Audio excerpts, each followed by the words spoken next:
이 카운터 사이드도 거의 5년이나 된 게임이고 그동안 수많은 사기캐가 나왔단 말이죠. 여기 중에서도 정말 사기여서 너프된 캐릭터들 10명을 한번 추려봤습니다. 뭐 이것도 재미로 한번 봐주시면 감사하겠습니다.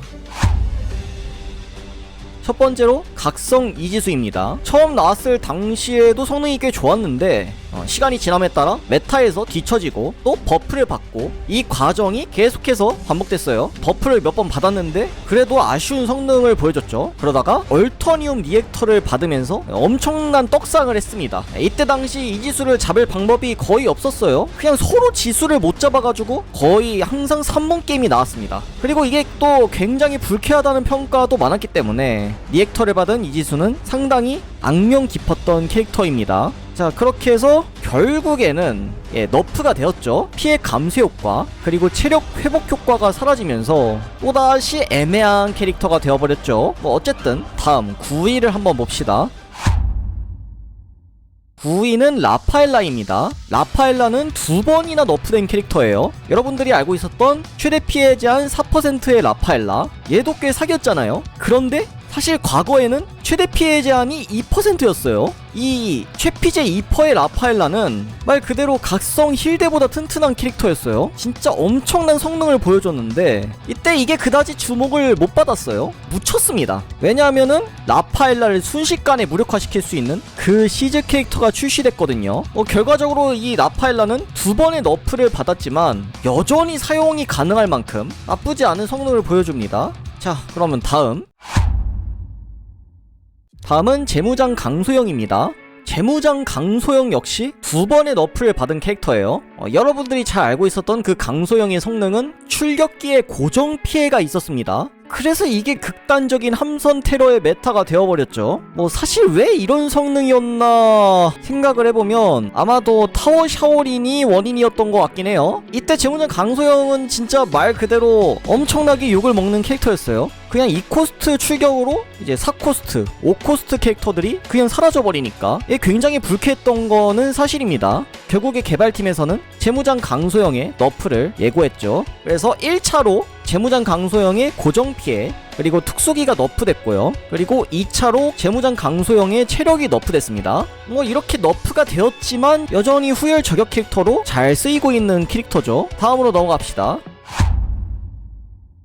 자, 전설 속의 캐릭터 너프전 에이미입니다. 초창기의 에이미는 적을 혼란시키는 스킬을 가지고 있었어요. 쉽게 말해서 적을 빼앗는 스킬이죠. 심지어 에이미는 각성 캐릭터조차도 뺏을 수 있었어요. 정말 말 그대로 역대급 캐릭터였죠. 게다가 유닛을 빼앗는 기믹은 당연하지만 PB에서도 사기였죠. 건틀렛은 말할 것도 없고요. 참고로 이때 건틀렛에서는 말 그대로 낭장판이었어요. 누가 누구 편인지 알 수 없는 그런 혼란스러운 건틀렛 메타가 이어져 왔었죠. 결국에 이 에이미 스킬이 리워크가 됐는데 뭐 이거는 사실 어느 정도 너프라고도 볼 수밖에 없죠. 사실 이 에이미의 성능도 성능인데 내 유닛을 빼앗긴다는 불쾌감, 이것이 좀 문제였던 것 같기는 해요. 에이미는 여기까지 보고 다음으로 넘어갑시다.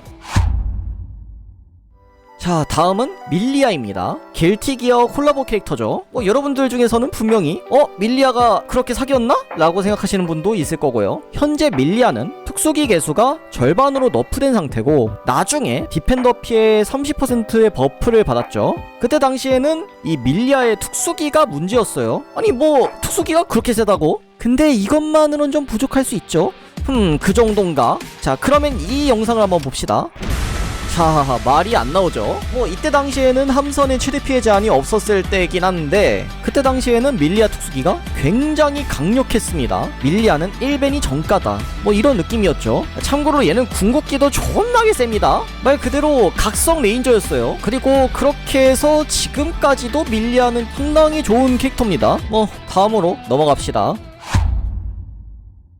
다음은 네스트 키퍼 샤오린, 재무장 샤오린의 타워 버전입니다. 타워 샤오린이 나왔을 때 건틀렛은 그야말로 재앙이었습니다. 극단적인 타워 니가와 메타가 만들어졌고 각성 나유빈조차도 니가와 당해서 결국에는 죽어버리는 그런 경우가 많이 나왔죠. 우선 첫 번째로 문제된 부분은 사거리가 너무 길다는 점이었어요. 참고로 이때 당시에는 유닛을 함선 뒤에 숨길 수 있었죠. 함선의 보호를 받는 타워 샤오린을 잡을 방법이 거의 없었습니다. 그리고 샤오린의 데미지가 너무 세다는 점도 문제였죠. 그냥 어지간한 탱커들은 타워린의 데미지에 녹아내렸고 이것 때문에 굉장히 불쾌한 캐릭터였어요. 결국에 데미지 개수, 사거리, 그리고 함선 배치까지 겹치면서 거의 아무도 안 쓰는 캐릭터가 되었죠. 참고로 이때 당시 나왔던 캐스트럴 샤오린 역시 꽤 준수한 성능을 보여줬습니다. 자, 그럼 다음으로 넘어갈게요. 자, 람다 스파타리. 얘도 진짜 역대급 사기캐였죠. 이 친구는 체력이 감소되면 백스텝을 합니다. 근데 이때 특수기 쿨타임이 초기화됩니다. 그래서 다시 특수기를 쓰고 패시브가 또 발동되면은 특수기를 또 쓰고 운이 좋다면은 특수기를 난사할 수 있는 스킬셋이었어요. 근데 이게 데미지가 꽤 아팠습니다. 여기까지만 보면 그 정도인가 싶잖아요. 그런데 이 람다의 진가는 테러에서 나왔습니다. 이 백스텝을 활용해서 함선을 테러하는 전략이 연구되면서 그냥 람다 하나로 게임이 터져버리는 그런 어이없는 상황이 나타났죠. 그 외에도 뭐 즉사 궁극기, 아우 이것도 좀 사기인데?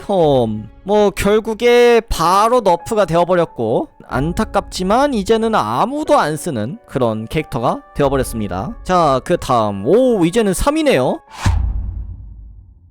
자, 여러분들 놀랍게도 이거는 진짜입니다. 카운터 사이드의 오픈 당시 그때 당시 최고의 사기 캐릭터였던 리퍼입니다. 이 리퍼가 왜 사기였냐 이거부터 한번 말해봅시다. 우선 리퍼는 그때 당시 3코스트가 아니라 2코스트였어요. 그리고 리퍼가 생존할 때 1코스트를 환급받을 수 있는 패시브가 있었죠. 그리고 리퍼를 리더로 하면 사실 공짜로 쓸 수 있는 유닛이 되었죠. 문제는 이 리퍼의 데미지가 중첩돼서 들어가는 버그 때문에 어지간한 딜러들은 그냥 사라집니다. 심지어 이걸 격추시킬 방법이 거의 없어요. 초창기의 리퍼는 굉장히 빠르게 날아갔단 말이죠. 리퍼가 건틀렛 입장권이었습니다.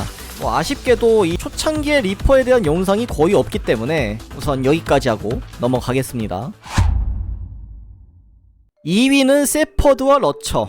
여러분도 잘 아실 겁니다. 세퍼드와 러처가 출시되자마자 건틀렛이 쥬라기 월드가 됐어요. 세퍼드와 러처가 처음 출시되었을 때 막을 방법이 거의 없었죠, 그쵸? 각성 제이크조차도 버티질 못했고요. 결국에 카운터 캐릭터들을 몇 개 출시하긴 했는데 이것만으로는 좀 부족했죠. PBE에서도 굉장히 좋은 캐릭터였고요. 결국에 너프가 되면서 이제 관짝으로 들어가나 싶었는데 이게 아직까지도 좋네요.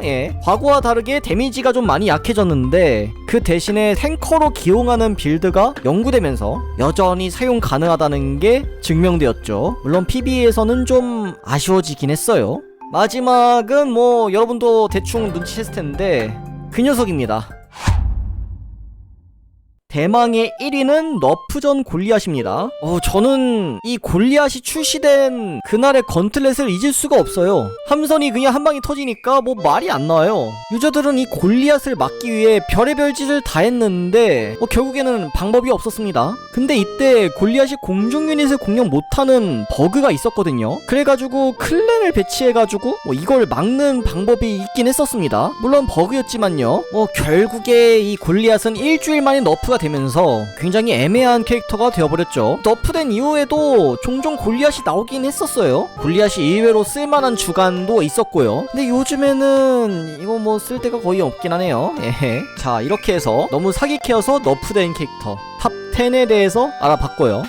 구독, 좋아요 눌러주시면은 굉장히 감사할 것 같아요. 자, 시청 감사합니다.